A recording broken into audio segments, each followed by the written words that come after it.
مسلم علی انبیاء علیہم السلام تا دیر تکلیفون رسیدلی دی جناب رسول اللہ صلی اللہ علیہ وسلم اوزیت فی اللہ دا اللہ پا توحید کی دا اللہ پا وحدانیت کی دا اللہ پا دین کی دا اللہ دا وجود پا بارا کی ما تا دیر تکلیفون رسیدلی دی حضرت عائشہ صدیقہ رضی اللہ تعالیٰ عنہ و توئی اے دا اللہ نبی و جنگ احد کی ستا غاخ مبارک شہید شا ستا شنڈ زخمی شلا ستا مخ زخمی شا اے دا اللہ نبی دا دین زید تکلیف تا دا چیر تا بدی دین کے رسیدلے دے کن دے رسیدلے جناب رسول اللہ صلی اللہ علیہ وسلم حضرت عائشہ صدیقی رضی اللہ تعالیٰ عنہ توئی آغا تکلیف جزت طائف تلاڑما زما سیو مر گرے دے حضرت بلال رضی اللہ عنہ زمان صد خوراکم سنو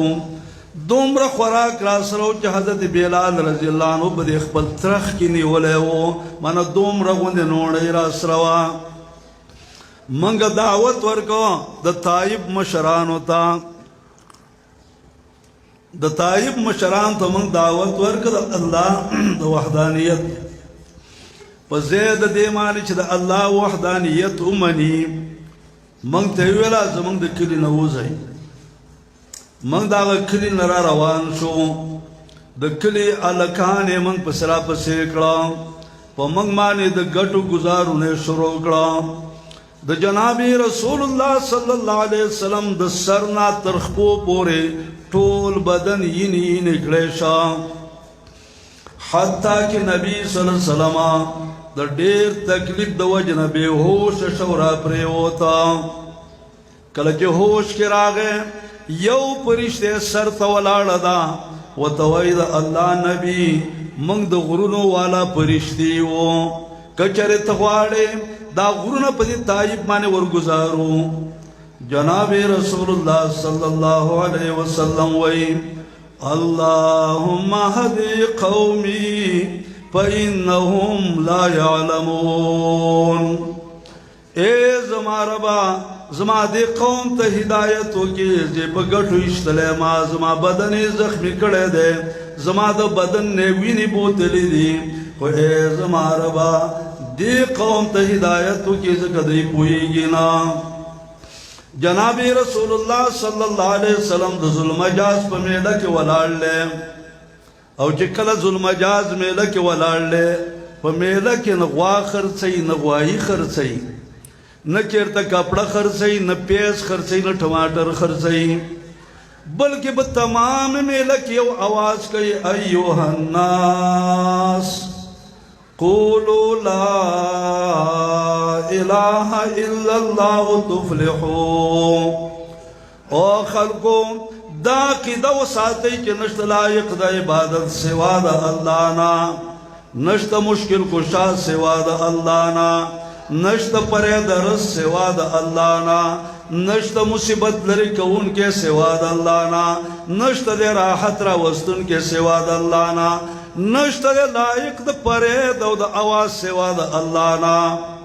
نو تفلحو تاسو کامیاب شئیم روستا یو سڑے ور پسی دے معمر سڑے دے آغا معمر سڑے آواز کہے ایوہ الناس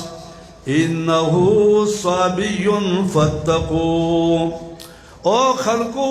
چہ دا دیز زوان سڑی پہ خبر مانے تیر نوزئی دی دا پلار او دا نیک دین پریخو دے دا صحابی شوے دے لدی نزان بچ گئی جناب رسول اللہ صلی اللہ علیہ وسلم پہ مخ مبارک مانے مشرکین تکانی ور تکڑا مشرکین شکی راواغستے پہ مخیو تور ویشتلے مشرکین کانی راواز پہ کانو گزارونے پہ شروکڑا پہ منہم سبا بعد دیکھت گناغتو جی کنزلے و توکڑلے جناب رسول اللہ صلی اللہ علیہ وسلم دا بیان کو حتی انتصف النہار کہ ورز نمی تورز سیدلا دا نمی ورز پوری دا بیانے کاؤ یو معشوم جنائی او بیر آگستی کوزا کی لوٹا کی آغا اوبه چې کله جناب رسول الله سلام ته اچوي د ماشومې چې وکتل چې د پیغمبر په مخ باندې خاورې پرتې دي د پیغمبر مخ زخمی دی د پیغمبر علیه السلام په مخ د کافرانو توکانې پرتې دي او هغه ماشومه په ژړا شوله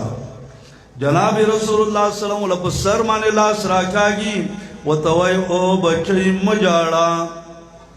څونه پیغمبران چې د عالم ته راغلي دي او خلکو ته توحید بیان کړی دی خلکو ته د الله وحدانیت بیان کړی دی نو داسې کار اوسه شوی لکه زما څه چې کوم کار وشو نو خفه کېږه مه تسلي ورله ورکړه عرض دا دوستانو خلق د الله ساشنا کول و دغه انبیاء علیهم الصلاة والسلام باندې قسمه قسم تکلیفونه رال